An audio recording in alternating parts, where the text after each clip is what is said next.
সবাই কেমন আছেন? নিশ্চয়ই ভালো আছেন। মাসুদ রানা একজন স্বপ্নবাজ তরুণ, যার স্বপ্ন ইচ্ছা ছিল যে আমি হয়তো ডাক্তার হব বা ইঞ্জিনিয়ার হব। ডাক্তার বা ইঞ্জিনিয়ার হওয়া। আর সেই হ্যাংলা পাতলা গড়নের ছেলেটা কিন্তু আজকে বাংলাদেশের মেগাস্টার সাকিব খান। আর এই ভিডিওতে থাকছে একজন মেগাস্টারের সফলতার উচ্চ শিখরে পৌঁছানোর এক গল্প। তো ভিডিওটি শুরু করার আগে অনুরোধ করবো, যারা এখনো সাবস্ক্রাইব করেনি অবশ্যই সাবস্ক্রাইব করে নেবেন, এবং যারা ফেসবুক থেকে দেখছেন অবশ্যই ফলো দিয়ে পাশে থাকবেন। সাকিব খান, তার জন্ম 28 মার্চ 1979 সালে।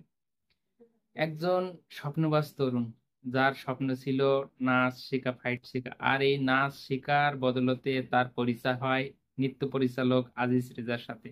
আর এই আজিজ রেজার মাধ্যমে কিন্তু এফডিসিতে তার যাওয়া আসা। আর সেই আজিজ রেজার মাধ্যমে বিভিন্নভাবে কিন্তু বিভিন্ন পরিচালকের সাথে পরিচয়, এবং এবং তার প্রথম চুক্তিবদ্ধ ছবি সবাই তো শুকিয়েতে চায়, আফতাব খান টুলু পরিচালিত। আর এই ছবি চুক্তিবদ্ধ হলেও তার প্রথম মুক্তিপ্রাপ্ত ছবি কিন্তু সোহানুর রহমান সোহান পরিচালিত রে দুষ্টু হাসি বড় যে বাংলাদেশি। অনন্ত ভালোবাসা। আর এই অনন্ত ভালোবাসা ছবিতে তাকে দেখা যায় ইন জামানের সাথে। এই ছবিটি তেমন একটা সফল না হলেও কিন্তু এই ছবিতে সাকিব খানের অভিনয়, নাচ, গান সবার দৃষ্টি আকর্ষণ করে নেয়।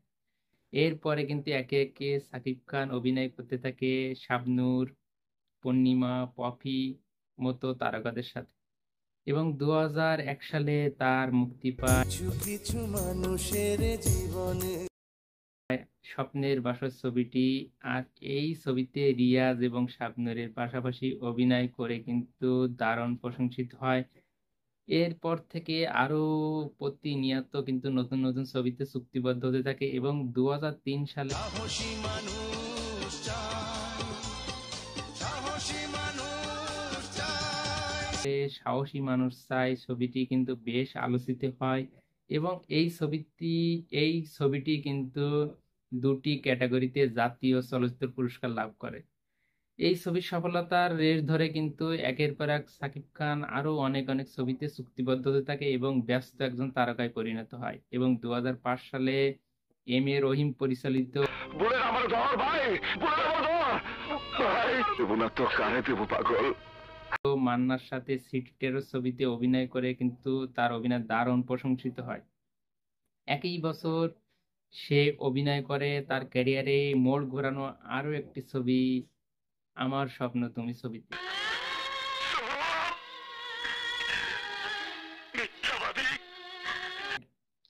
যার এই ছবিতে কিন্তু সাকিবের অভিনয় দারুণ প্রশংসিত হয়। এরপর থেকে কিন্তু সাকিব খানকে আর পেছন ফিরে তাকাতে হয়নি।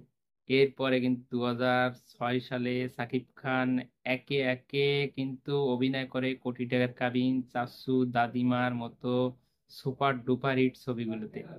আর ওই বছরে কিন্তু একে একে 13টি ছবি সাকিব খানের মুক্তি পায়, এবং 13টি ছবি সুপার ডুপার ওই বছরের সবচেয়ে ব্যবসা সফল ছবির তালিকায় কিন্তু যুক্ত হয়। এরপর থেকে কিন্তু সাকিব খানের পারিশ্রমিক 3 লাখ থেকে 7 লাখে চলে যায়। এরপরে আরো একাধিক প্রতি বছর 10, 12, 15টি করে ছবিতে অভিনয় করতে থাকে, এবং 2008 সালে এসে তার ক্যারিয়ারে আরো বড় একটি টার্নিং পয়েন্ট লক্ষ্য করা যায়। সেটি হচ্ছে বদিউল আলম খোকন পরিচালিত পিয়া আমার পিয়া ছবিতে। নিঃশ্বাস আমার তুমি জানে দুনিয়া, প্রিয়া আমার প্রিয়া। 75 লাখ টাকা বাজেটের এই ছবিটি একাধারে 2, 2.5, 3 মাস করে একটা হলে চলে ইনকাম করে নেয় 15 কোটি প্লাস টাকা।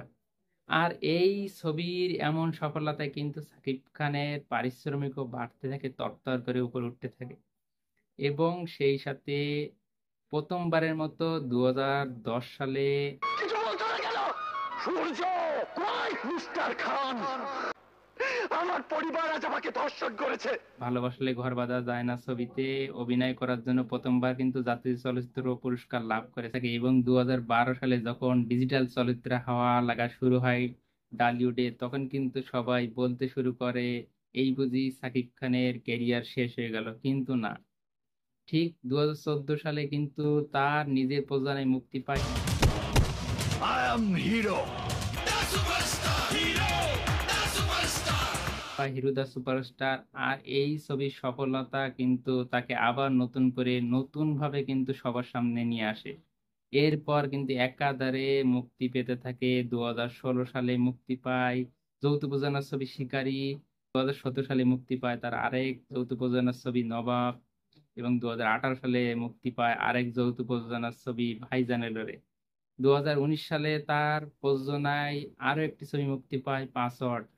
আর এসব ছবির সফলতা তাকে এনে দেয় সত্যিকারের সুপারস্টারের খেতাব।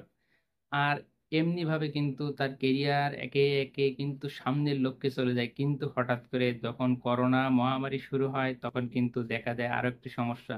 সিনেমা ইন্ডাস্ট্রি তখন প্রায় এক প্রকার অচল। ঠিক সেই তার পরই কিন্তু তার কয়েকটি ছবি মুক্তি পায় যেগুলো তেমন একটা সফলতা না পেলে সবাই কিন্তু আবার একই সুরে বলতে শুরু করে সাকিব খানের কেরিয়ার শেষ।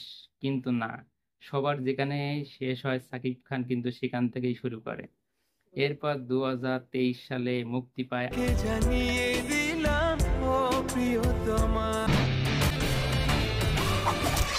আলোচিত ছবি প্রিয়তমা।